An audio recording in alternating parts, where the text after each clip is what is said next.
Welcome back to another episode of No Shame with Shane, where the takes have no lies, no bias, but most importantly, no shame. I'm your host, Shane Fordham. Now, I have never been more confident in Sixers basketball in all 24 of my years of being a fan. I've never been more confident in my Sixers than this year, just because of how good this backcourt is. Like, honestly, I'm looking at this backcourt. This is honestly the best backcourt in the NBA right now. Like it's hard to watch these games. I know we're only 4 games in, 5 games in right now, but it's hard to watch these games. It's hard to see what I've been seeing and not identify this group as the best backcourt in the NBA. Just off of current production we're seeing, off of potential, off of the ceilings that we have in this group. This is honestly the best backcourt in the NBA. The Sixers have the best backcourt in the NBA. The Sixers have an emerging superstar right now, an MVP candidate in Tyrese Maxey. The Sixers have the best rookie right now in the NBA, and really who is coming as one of the best two-way players in the NBA in VJ Edgecombe. The Sixers have one of the best 3-and-D guards right now in Quentin Grimes.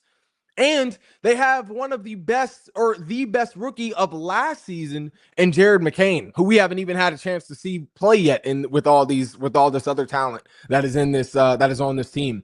And then on top of that, the Sixers also have two capable vets in Eric Gordon and Kyle Lowry who can be streak shooters, who are capable of being ball handlers, but also knocking down open shots, who can still hit a three. Like, this is no question the best backcourt in the NBA, not just because of the talent, but because of the depth. It's just there's no question. Like, there's nothing this backcourt is not capable of doing.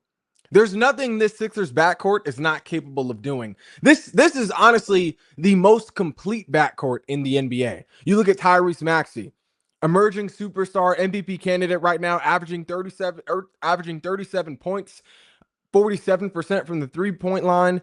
8 assists right now. VJ Edgecombe, two-way, coming in, showing himself as a true two-way player, someone who can create, someone who can defend. 22 points per game right now, 42% from the three, 5 rebounds, 5 assists. He's getting it done on the defensive end as well statistically. You look at Quentin Grimes, one of the best 3-and-D guys right now, 18 points, 48% from the three.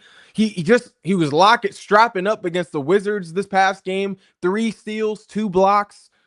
And then you look at Jared McCain last year. I know we didn't get to see him for the entire season, but 15 points averaging on the total season, 38% from the three. He had 8 games out of 23 with 20 or more points.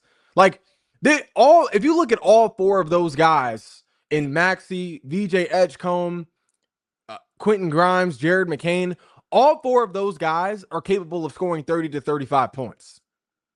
All 4 of those guys are capable of scoring 30 to 35 points, attacking defenses in different ways, can all be dynamic scorers. Like all 4 of those guys are capable of attacking a defense at a high volume. This is honestly, it's a dangerous group. It's anytime you have a backcourt with 4 guys that are capable of putting up high numbers on the offensive end. Like, it's hard to look at that talent and not identify this group as what it is, which is the best backcourt in the NBA. It's hard.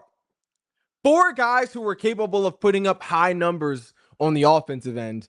It's a hard thing to ignore. 4 playmakers, 4 shooters, 4 guys who can also defend. Like, there's nothing this backcourt cannot do right now, at least at this point in the season.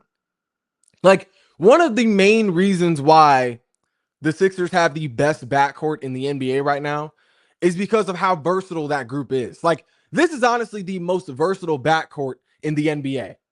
Like, looking at those 4 guys specifically in Maxey, Edgecombe, Quentin Grimes, Jared McCain, like, having those 4 guys, it provides a lot of different options lineup-wise to this Sixers team. Like, having those 4 guys, it allows the Sixers to do a plethora of different things. They can play small. They can play more of like a run and gun type of offense, being quick, similar to what we saw from the Pacers last season, similar to what we saw uh Miami Heat, similar to what we saw a Miami Heat team play like with Jimmy Butler at the helm, helped them get to 2 finals. Like they can play a small ball, run and gun type of offense, with Maxey, McCain at the 2, maybe Grimes or VJ at the 3, either one. They can play more of a traditional style of basketball, at least to start off with, which is what we've seen so far this season with, 2 guards, Maxey, VJ, 2 forwards in Kelly Oubre and Justin Edwards, and then of course your center in Joel Embiid or Adam Bona. But then you can also play a little bigger if you want to as well. Like this is having those 4 guys on this team right now. It allows you to do a plethora of different things. It allows you to lean on your backcourt a little more and play small, just allowing them to kind of catch a hot streak. It allows you to also it kind of takes weight off your forwards as well, and Justin Edwards, Dominic Barlow, Kelly Oubre, and then of course it also makes Joel Embiid's life easier as well, giving him less of a weight to carry, especially at this early in the season, kind of allowing the team to keep him refreshed and as healthy as possible for the playoffs. Like it just having this, this lineup is so versatile because it allows the Sixers to do a plethora of different things lineup wise. So it's just that's one of the reasons why. But it also another reason why the Sixers have the most versatile backcourt in the NBA is because all 4 of those guys have two-way potential. Like all 4 of those guys, Maxey, Edgecombe, Grimes, McCain, all 4 of those guys can be two-way players. 2 of them are already solidified two-way players. You look at VJ Edgecombe. VJ Edgecombe right now is one of the best overall two-way players in the NBA at this point in the season. I don't think there's any denying that. Like he has VJ Edgecombe right now has a steal in every game. He just had 3 against the Hornets. You look at Grimes, a spot up shooter, but has also been a solid defender, especially in this most recent game, tallying 3 steals and 1 block against the Wizards. But then you also have Maxey, who a guy who is your first option right now on offense, has taken a huge step forward as a defender. He has a steal or a block in almost every game so far this season. So we're not only seeing him take a huge step forward offensively, but he's also taking a step forward defensively. And then McCain, in his rookie season, he showed some promise as a defender as well. So all 4 of these key guys, all 4 of these key guards in this backcourt are capable of being two-way players, have shown two-way potential. So it's there's nothing this backcourt cannot do right now. The fact that they can all put up big numbers on offense, but are also capable of locking up and strapping up on the defensive end, no question, this is the most versatile backcourt in the NBA right now. But another reason why this backcourt is one of the most versatile backcourts in the NBA is because they can all shoot off the dribble. Like they can all create their own shot. Obviously, we're seeing Tyrese Maxey do that at a high volume this year. Not tallying 35, 40 points a game almost, shooting off the dribble, shooting attacking switches, attacking double teams. Like we're seeing Maxey do that at a high volume at an MVP caliber rate this year, leading the team in scoring. We're seeing VJ Edgecombe, one of the things that draft scouts weren't sure VJ Edgecombe was capable of. They weren't sure VJ Edgecombe was capable of creating his own shots outside of fast break and transition situations. They weren't sure if VJ Edgecombe was able to convert around the rim at as high or consistent of a rate. We're seeing VJ Edgecombe do that right now. He's shooting off the dribble. He's hitting spot up knockdown threes. And not even just in fast break situations or in transition, but just from the top of the key, from the wing. We're seeing we're seeing Quentin Grimes do a little more of that as well in terms of creating his own shots, shooting off the dribble, not just being just a true spot up guy, but also showing that he has a couple of moves in his bag. That's all Jared McCain was doing last year, was just creating his own looks, creating his own shot, just basically shooting around out there because of the injuries to Tyrese Maxey and Joel Embiid. And then just with the Sixers kind of being in tank mode and just, kind of giving up on the season, just honestly just creating more of a platform for McCain to develop as a primary talent on the squad. So all four of these guys are capable of creating their own shots, are capable of really setting the pace, setting the tone and creating a pace for the offense just off of their scoring ability. We're seeing, and something else that all four of these guys can do, something else that all four of these guys in this Sixers backcourt can do, is that not only are they capable of creating their own shots, they're also all capable of moving off the ball. They're also all capable of playing off ball. Like they don't need the ball in their hands to be productive on the offensive end. They don't need the ball in their hands to score. They don't need the ball in their hands to create looks. All four of these guys do a very good job of putting points on the board without needing to be the primary ball handler. Like, we're seeing Quentin Grimes. That was Quentin Grimes' bread and butter. That's his bread and butter in terms of being a spot up shooter, a guy that can shoot from anywhere on the court, whether there's a hand in his face or not. We're seeing Tyrese. That's something Tyrese Maxey came into the league doing because of the role that he came in had, because of James Harden's role on this team. Tyrese Maxey is used to moving off the ball because of the fact that James Harden was the point guard when Tyrese Maxey first came in. He's transitioning more to a on-ball type of scorer, a more off-the-dribble type of scorer. But Tyrese Maxey is used to scoring and finding his opportunities off-ball. We're seeing VJ Edgecombe being able to find his opportunities off-ball, being able to hit those spot-up threes, something that scouts weren't sure if he could do at a consistent rate. Something like we're seeing VJ Edgecombe score in different ways without having to bring the ball down himself, or without having to be in transition or be in a fast break situation. And then Jared McCain, he showed the ability last year, even though he was the primary ball handler, he showed the ability last year to be able to hit down, to be able to hit spot up threes. Like, all four of these guys, if you look at this Sixers backcourt, all four of these guys can shoot. They can create their own shots. They can be successful off ball, find opportunities for themselves off ball. They can all defend. But they can all, like, there's nothing all four of these guys cannot do. All four of these guys are capable of scoring in a plethora of different ways, whether it's with the ball in their hands, whether it's off dribble and creating their own shot, whether it's playing off ball and just being there for the spot up corner three or wing three. They can all defend. They can all hold their own on defense.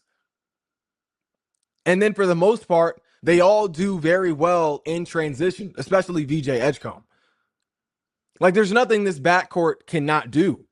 But something that's really important, I think, that stands out to me as well about this backcourt is all four of these key guards in the backcourt, Tyrese Maxey, VJ Edgecombe, Quentin Grimes, Jared McCain, they're all capable of playing off Joel Embiid as well. Like, when or if Joel Embiid returns to his full peak, regular season peak at full health, all four of those guys are capable of being complementary to Joel Embiid as well. All four of those guys are capable to being complementary pieces around a healthy Joel Embiid if we ever see that again.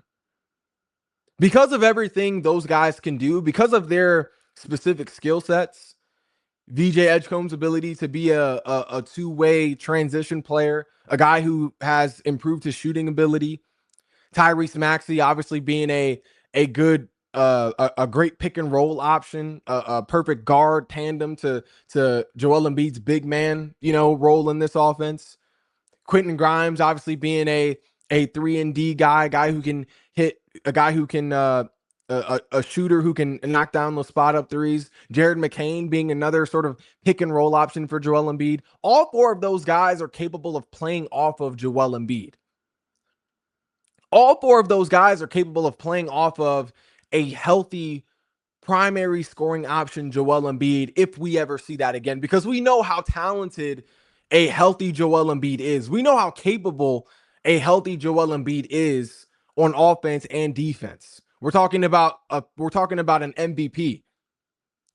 If Joel Embiid ever does return to that form health-wise, I think it's important to point out that all four of those guys who have been sort of or at least all four of those guys who have really been at the center of offensive production for the Sixers at one point, all four of those guys are capable of playing off of and being complementary pieces to an MVP level Joel Embiid.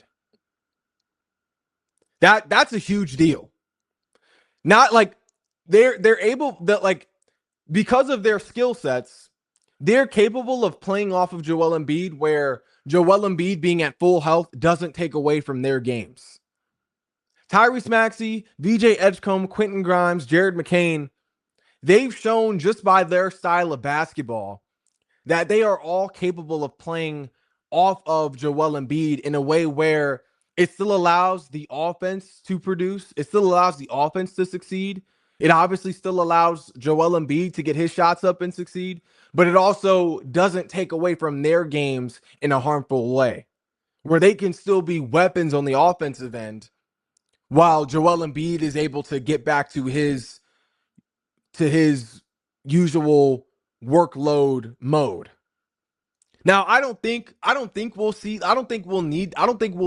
be in a position where we see that often this season, just because I think this offense, as I said before, needs to lean more towards that backcourt, especially in VJ Edgecombe and Tyrese Maxey.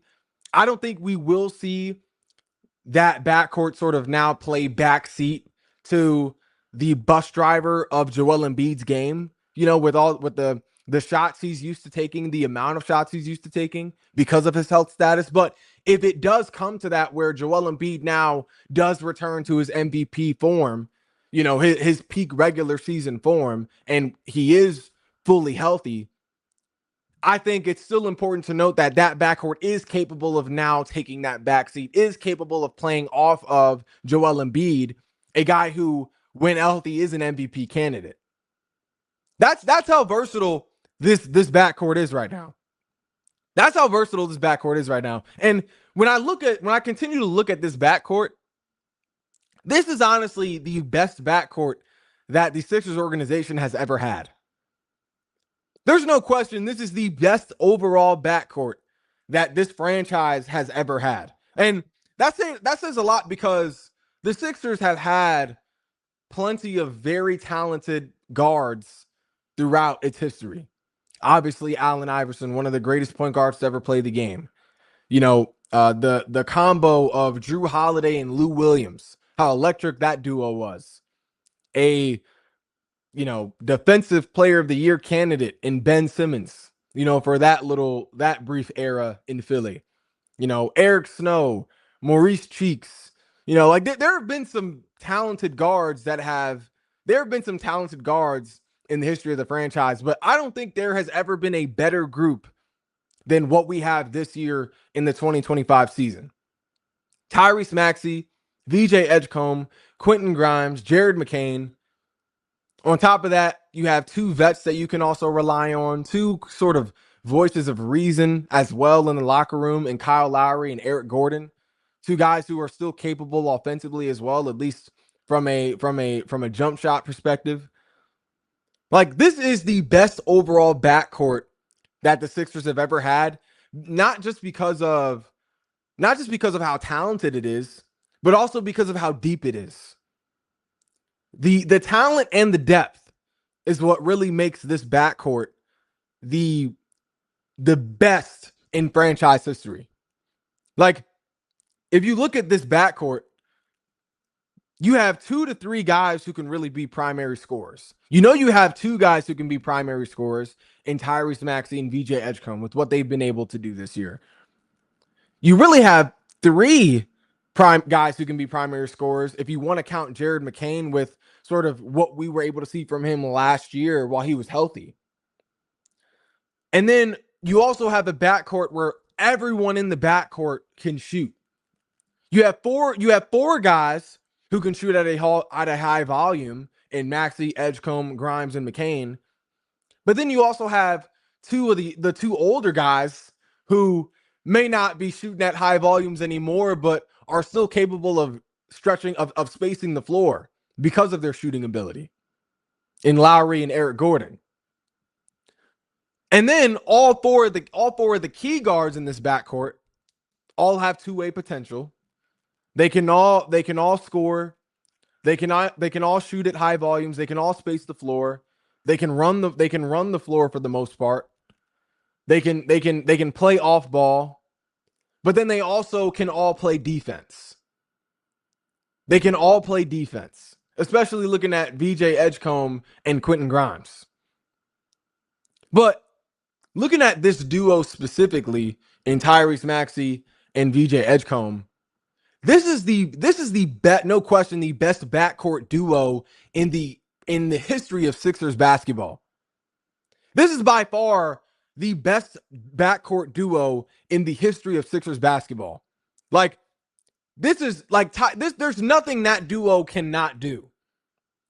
Tyrese Maxey and VJ Edgecombe combining for 186 points in their first 3 games of the season, setting the record not just in Sixers franchise history, but in NBA history.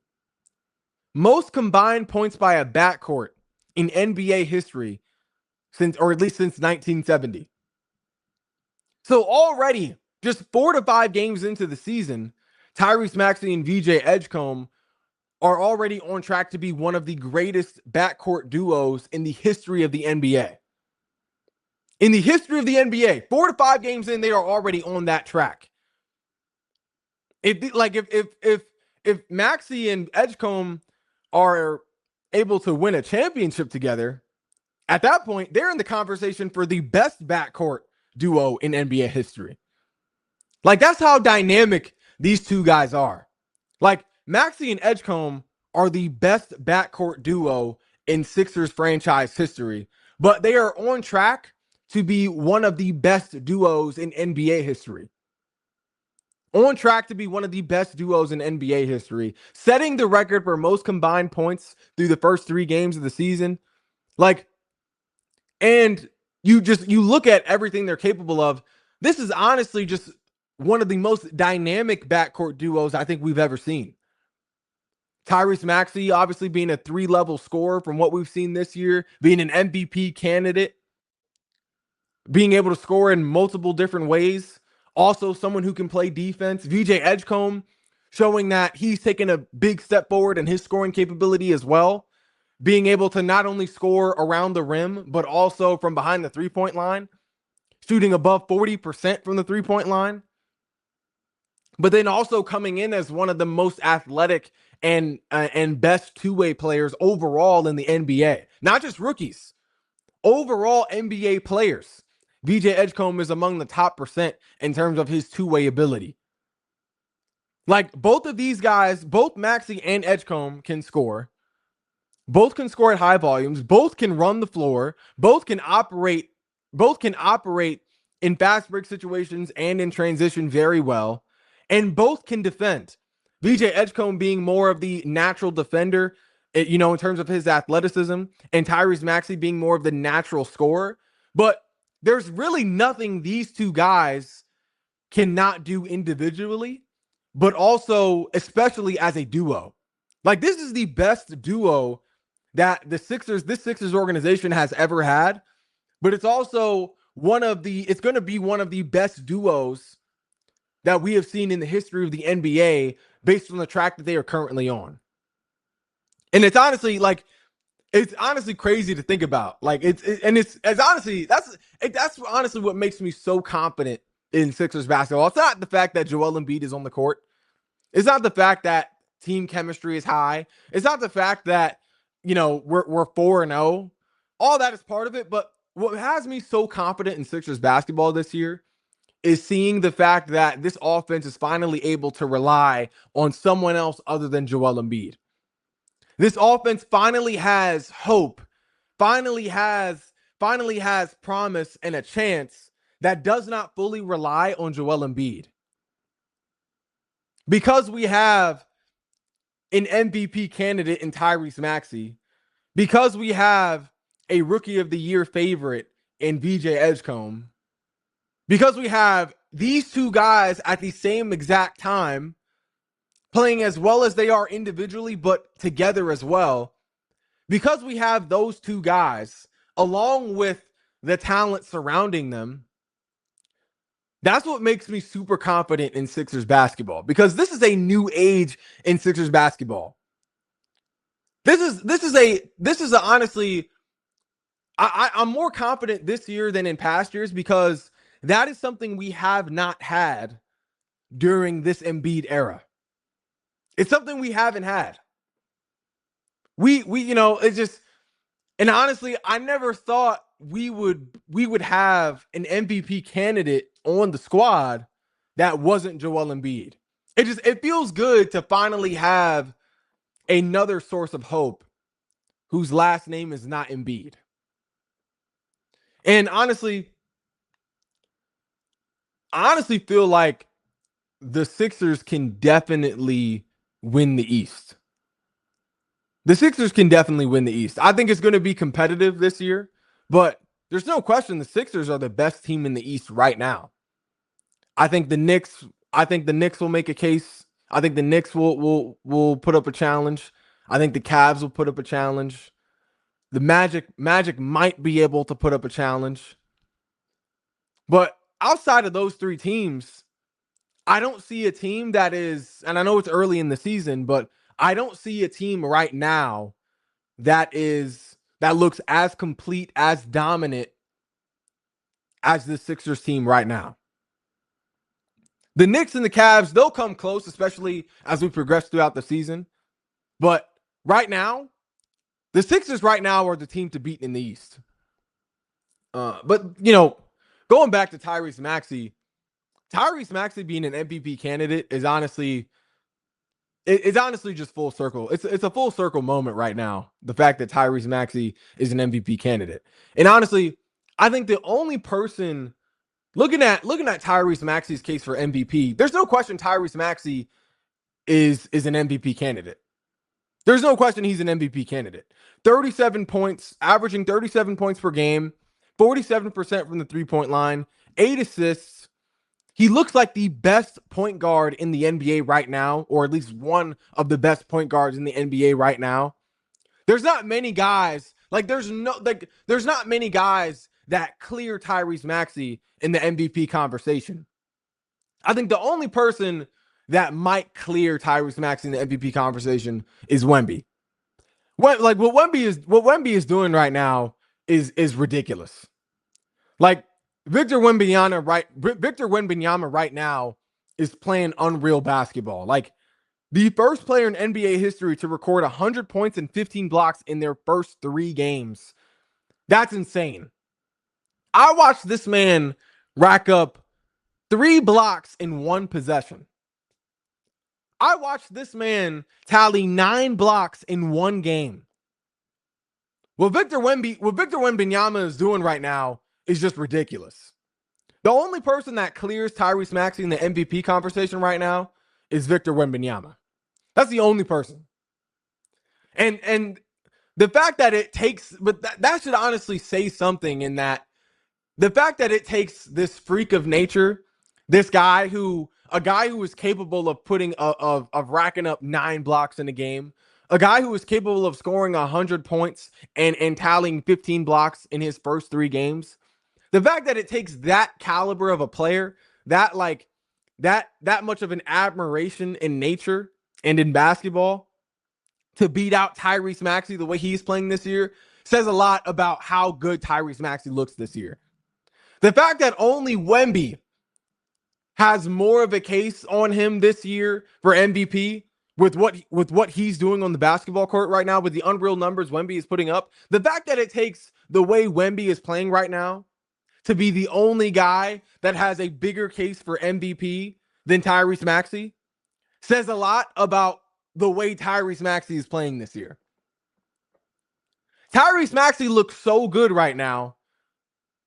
Only Wemby, a guy with an unreal stature, unreal build, unreal arsenal in his game, putting up the numbers he is. The fact that only that guy has a bigger case for MVP than Maxey says a lot about Tyrese Maxey. It's crazy. But that's all we got for today's edition of No Shame with Shane. If you haven't already, be sure to like, follow, and subscribe. And I'll be back later on with more shameless takes.